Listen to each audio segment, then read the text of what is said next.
Alright, hello everybody.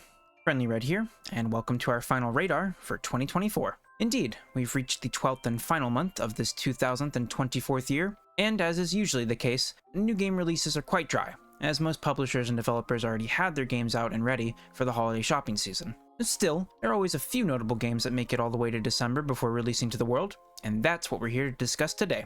So, get your preferred hot beverage of choice and get cozy. Let's get into the releases.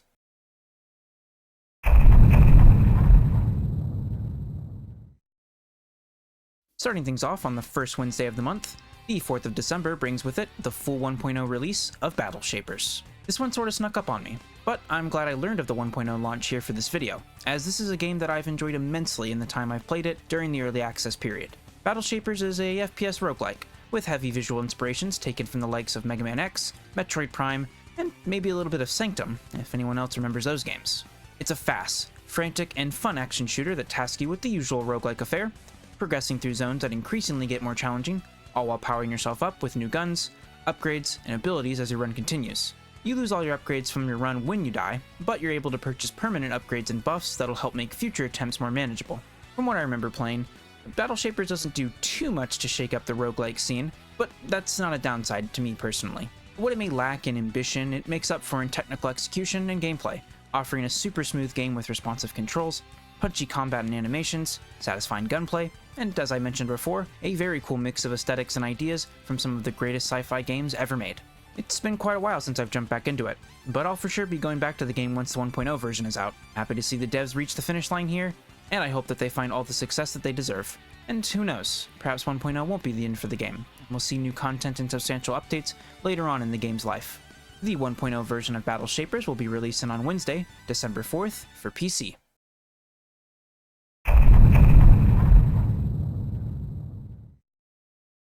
Following Battle Shapers, the very next day, we've got two releases to go over. First up for the 5th, we'll see the release of Infinity Nikki. Honestly, there's still a lot of unknowns for me about this game. I first caught a glimpse of it back in a PlayStation showcase earlier in the year, and I thought it looked pretty interesting, and visually very pretty and cute, though I was pretty confused as to what exactly the game was. As time has gone on and more info and trailers have released, it's become a bit more clear. And from what I gather, the game seems to be an open-world adventure game of sorts, but with very atypical quests and gameplay, compared to a lot of other open-world titles. In Infinity Nikki, there doesn't seem to be a well-defined goal of sorts. First and foremost, the game seems to prioritize player freedom and relaxation, offering you lots of different recreational activities to partake in, such as taking care of animals, exploring, fishing, collecting clothes and maintaining a wardrobe, and partaking in minigames, to name a few. When it comes to the core gameplay, Infinity Nikki most closely resembles a 3D platformer, with Nikki traversing different parts of the world with normal movement and jumps, plus the unique powers she gains from her different outfits. And speaking on outfits, fashion is something that's been at the forefront of the game ever since the first reveal, and indeed, clothes in the game serve as much more than just a drip check. We've seen a good few outfits in the promotional material for the game so far, but I'll be very interested to see what other outfits may be in the game, and what different abilities and things they will let you do. With the official website for the game touting this to be the coziest open world game, I'll be curious to see if it can meet that mark. It no doubt looks to be a game oozing charm, whimsy, and fun, but it's hard to know for sure if it'll hit the mark until it's in our hands. I do love me some chill cozy games though, and I'm certainly hoping this one can be another I can add into my lineup. Infinity Nikki will be releasing on Thursday, December 5th for PS5, PC, and mobile. As for our second release for the 5th, that honor goes to Fantastica Neo Dimension. Now here's something that's a bit easier for me to grasp, a traditional turn-based JRPG.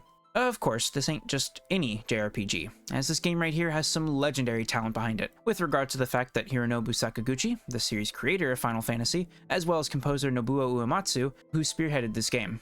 Those two on board, you know you're in for some sweet, sweet JRPG goodness. But it goes much further than that, as Neo Dimension here also puts some modern spins on the traditional formula and presentation.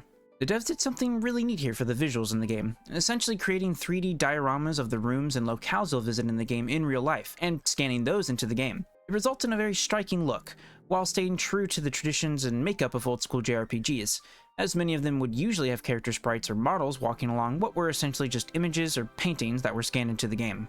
Doesn't stop at the visuals either, as the devs also throw in some twists for the gameplay too. While it is still a traditional turn-based, party system JRPG, the game allows you to stockpile encounters, face numerous enemies all at once should you so choose, rather than just fighting them randomly or one by one. All combined, this game is looking to be an awesome blend of modern and old school, and I'm very glad it's finally free from its mobile game prison, and released on actual video game platforms that people who would want to play a game like this actually use. I'm not that into mobile gaming, but honestly, even if you are, doesn't it seem weird to release a lengthy, story-driven game like this on those platforms? It doesn't seem like a great fit for it if you ask me. But hey, it's not going to be stuck there for too much longer now. Fantasia Neo Dimension will be releasing on Thursday, December 5th for PS4, PS5, Xbox Series consoles, Nintendo Switch, and PC.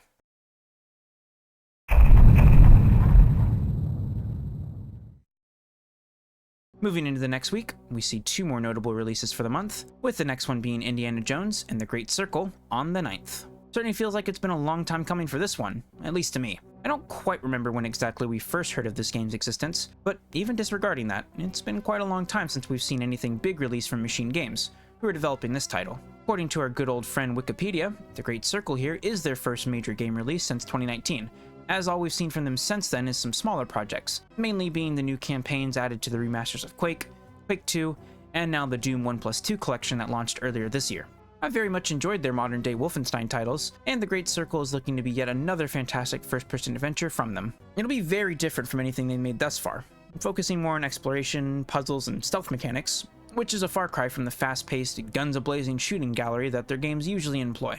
There will still be some combat here, of course, but don't expect it to be anything quite like what you'd find in their previous titles, as the combat seems to focus more on the slower, realistic brawls and gunfights you'd find in the movies this game is based upon. And speaking on those movies, I'm certainly not the biggest Indiana Jones fan on the planet, but I enjoyed the original 3 films enough, and I will say I'm very impressed with how accurate and authentic everything we've seen in the game looks compared to them. Machine Games have really taken great care to please the fans with this one, and it looks to me that those Indiana Jones diehards won't be disappointed.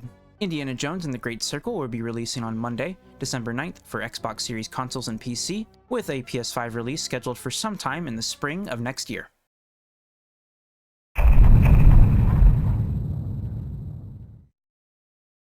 And lastly, the 10th of December sees the glorious return of the Legacy of Kain series with the launch of the remasters of Soul Reaver 1+2.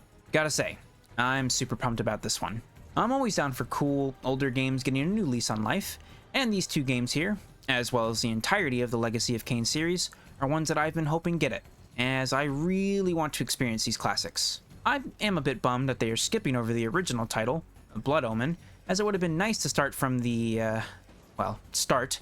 But either way, these 2 games here will suffice for now. As for the games themselves, the Soul Reaver titles differ a bit from that original game. While Blood Omen was an isometric action-adventure RPG combo deal, Soul Reaver brings the series into 3D, while mixing in some more platforming and puzzle solving to go alongside the action, adventure, and RPG goodness. All those styles of gameplay are right up my alley, and combined with the dark gothic aesthetic and equally cool but also out there character designs, it just looks like such a distinct and enjoyable set of games. It seems like the main focus of the remastering efforts for these 2 games was mainly on the visuals, which, similar to something like the anniversary editions of Halo 1 and 2, or the recent Tomb Raider collections, you can swap between the new visuals or originals on the fly, which is great for returning fans who may not jive with the new graphics, or new fans who want to see just how different they are in comparison. I'm sure there will be some control tweaks and other quality of life improvements, and the website for the remaster also states that there will be new achievements and trophies, a photo mode to mess with, and bonus director's cut style content and extras. The return of this series is something that's been desired by the fans for so long. I'm super happy that they're finally getting it here with these remasters. I know they're looking forward to revisiting these legendary games, and I certainly am excited to finally experience them for myself. Here's hoping this collection does well enough to see remasters, or maybe even remakes of the older titles in the series, and potentially, hopefully, a wholly new game later down the line. Legacy of Kain, Soul Reaver 1+2 Remaster will be releasing on Tuesday, December 10th, for PS4, PS5, Xbox One, Xbox Series consoles, Nintendo Switch, PC.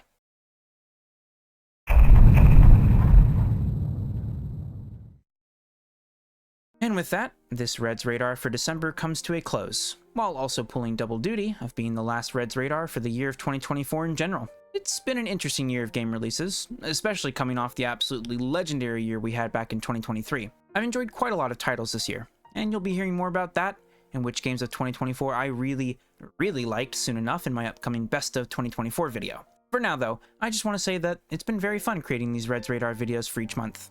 Not only does it help me kinda remember all the games I'm wanting to check out for myself, but it also gives me the opportunity to let others know of cool games I think they should maybe, possibly, potentially check out for themselves. I hope that this, and any of my other Reds Radar videos of both past and future, continue to entertain and inform. Here's to 2025, and all the amazing new games that await us then.